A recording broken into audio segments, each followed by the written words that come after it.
makikita niyo po ang lalaking hindi na umuwi sa kanila. 6 na buwan na po siya nandyan.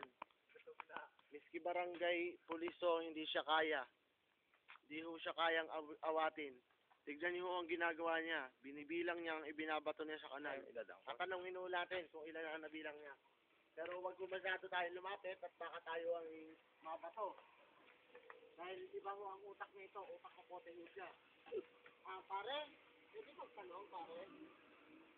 Ilang bato na ang naiisip mo dyan? Mga 1,000,000 lang. Hirap na nga ako kakashoot eh. Paano ba mag-shoot doon? Hindi ko ma-shoot eh. Ito ho, nandito tayong ulit. 1,000,000 na daw ang isinut niya. Bilang ko yun eh. Ngunit hindi niya daw alam kung paano i-shoot. Pero bilang niya daw ho. Bilang ko yun. Bawat batong binabato ko pasok.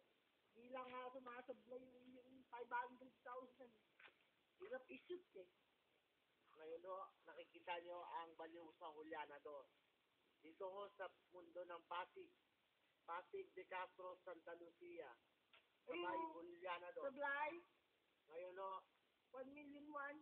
aalis na ho tayo dahil may ibang lugar pa ho tayo pupuntahan. Lugar naman ng mga engkantado.